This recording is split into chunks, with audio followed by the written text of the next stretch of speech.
Russian researchers in the late 1940s kept 5 people awake for 15 days using an experimental gas-based stimulant. They were kept in a sealed environment to carefully monitor their oxygen intake so the gas didn't kill them, since it was toxic in high concentrations.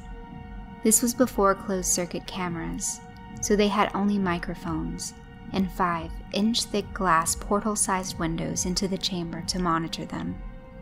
The chamber was stocked with books, cots to sleep on but no bedding, running water and toilet, and enough dried food to last all 5 for over a month.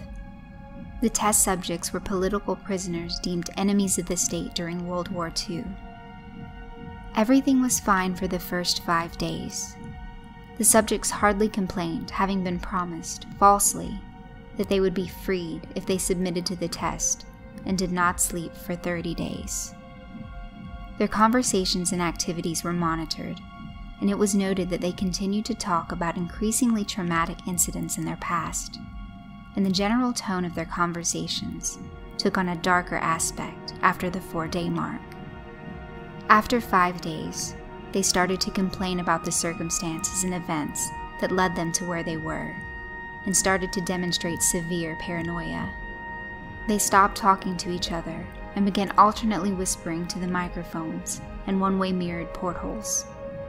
Oddly, they all seemed to think that they could win the trust of the experimenters by turning over their comrades, the other subjects in captivity with them.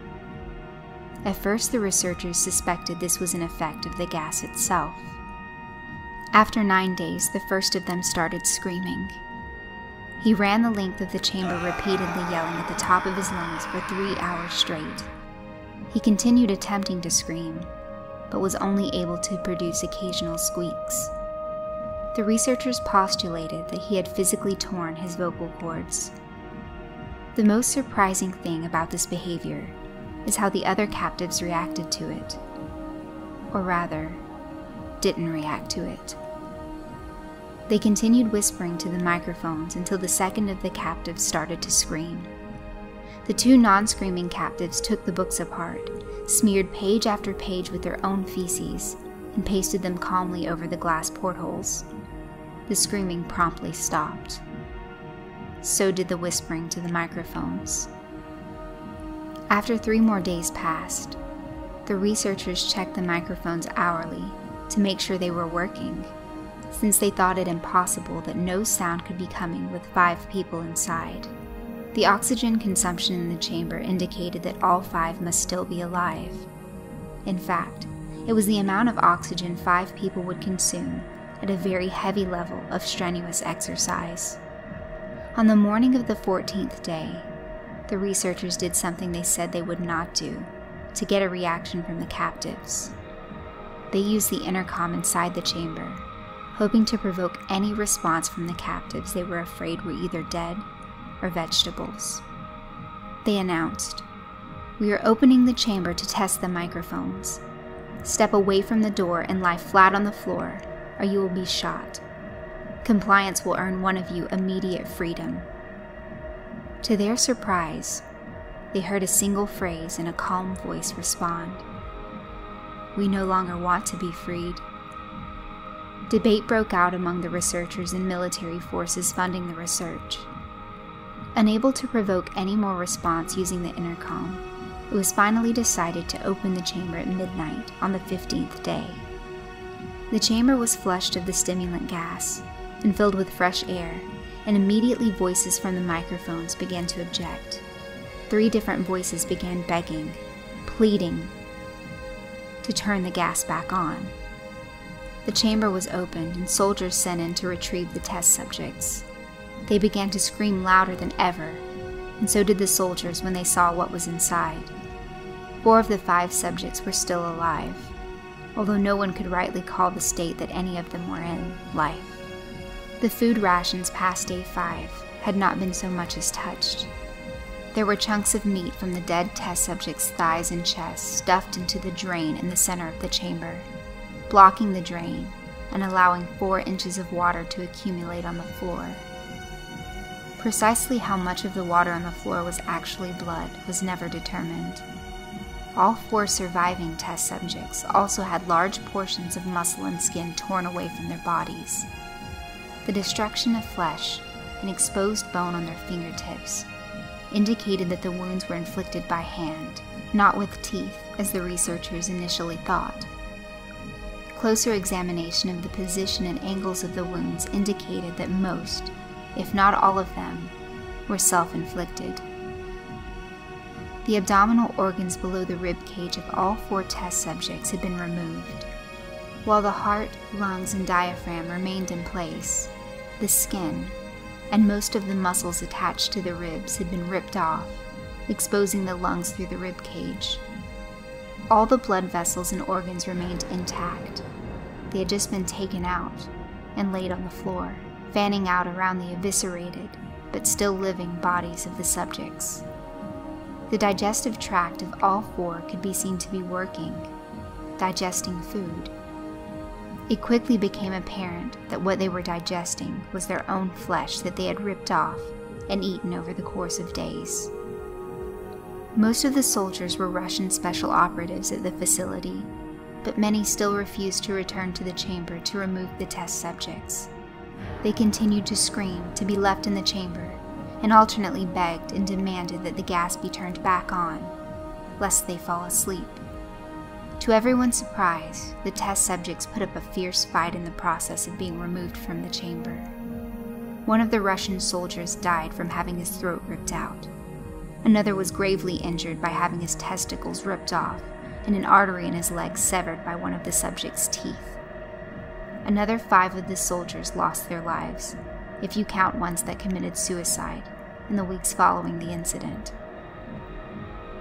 In the struggle, one of the 4 living subjects had his spleen ruptured, and he bled out almost immediately. The medical researchers attempted to sedate him, but this proved impossible. He was injected with more than 10 times the human dose of morphine derivative, and still fought like a cornered animal, breaking the ribs and arm of one doctor. The heart was seen to beat for a full 2 minutes after he had bled out to the point there was more air in his vascular system than blood. Even after it stopped, he continued to scream and flail for another 3 minutes, struggling to attack anyone in reach and just repeating the word "more" over and over, weaker and weaker, until he finally fell silent. The surviving 3 test subjects were heavily restrained and moved to a medical facility. The 2 with intact vocal cords continuously begging for the gas, demanding to be kept awake. The most injured of the 3 was taken to the only surgical operating room that the facility had. In the process of preparing the test subject to have his organs placed back within his body, it was found that he was effectively immune to the sedative they had given him to prepare him for the surgery. He fought furiously against the restraints when the anesthetic gas was brought out to put him under. He managed to tear most of the way through a 4-inch wide leather strap on one wrist, even through the weight of a 200-pound soldier holding that wrist as well. It took only a little more anesthetic than normal to put him under, and the instant his eyelids fluttered and closed, his heart stopped. In the autopsy of the test subject that died on the operating table, it was found that his blood had triple the normal level of oxygen. His muscles that were still attached to his skeleton were badly torn, and he had broken 9 bones in his struggle to not be subdued. Most of them were from the force his own muscles had exerted on them. The second survivor had been the first of the group of 5 to start screaming. His vocal cords destroyed, so he was unable to beg or object to surgery, and he only reacted by shaking his head violently in disapproval when the anesthetic gas was brought near him. He shook his head yes when someone suggested, reluctantly, they try the surgery without anesthetic, and did not react for the entire 6-hour procedure of replacing his abdominal organs and attempting to cover them with what remained of his skin. The surgeon presiding stated repeatedly that it should be medically impossible for the patient to still be alive. One terrified nurse assisting the surgery stated that she had seen the patient's mouth curl into a smile several times, whenever his eyes met hers. When the surgery ended, the subject looked at the surgeon and began to wheeze loudly, attempting to talk while struggling. Assuming this must be something of drastic importance, the surgeon had a pen and pad fetched so the patient could write his message.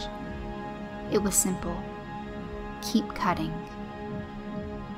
The 2 other test subjects were given the same surgery, both without anesthetic as well.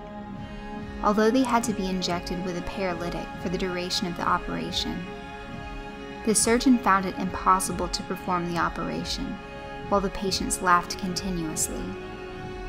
Once paralyzed, the subjects could only follow the attending researchers with their eyes.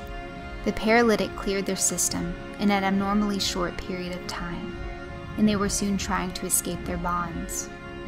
The moment they could speak, they were again asking for the stimulant gas. The researchers tried asking why they had injured themselves, why they had ripped out their own guts, and why they wanted to be given the gas again. Only one response was given: I must remain awake. All 3 subjects' restraints were reinforced, and they were placed back into the chamber, awaiting determination as to what should be done with them.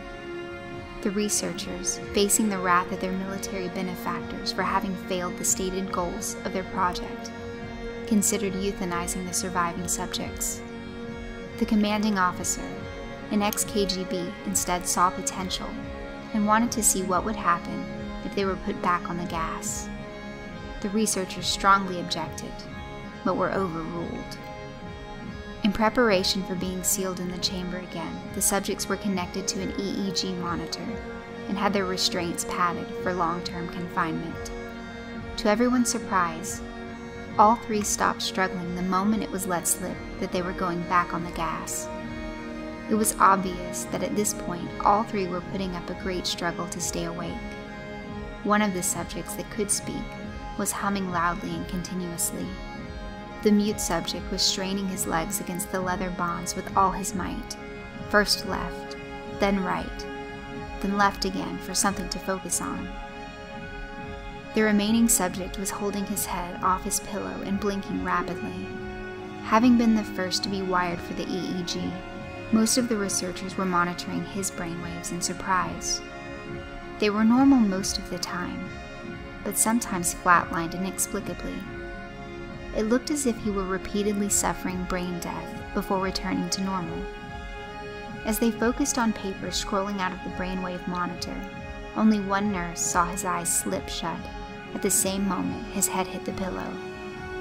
His brainwaves immediately changed to that of deep sleep, then flatlined for the last time, as his heart simultaneously stopped. The only remaining subject that could speak started screaming to be sealed in now. His brainwaves showed the same flat lines as one who had just died from falling asleep. The commander gave the order to seal the chamber with both subjects inside, as well as 3 researchers. One of the named 3 immediately drew his gun and shot the commander point blank between the eyes, then turned the gun on the mute subject and blew his brains out as well. He pointed his gun at the remaining subject, still restrained to a bed, as the remaining members of the medical and research team fled the room. "I won't be locked in here with these things. Not with you," he screamed at the man strapped to the table. "What are you?" he demanded. "I must know."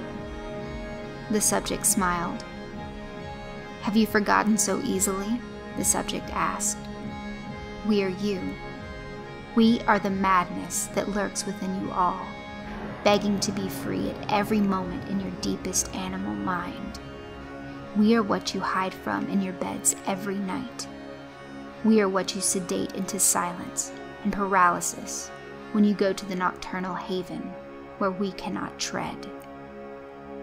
The researcher paused, then aimed at the subject's heart and fired. The EEG flatlined as the subject weakly choked out, "So nearly free."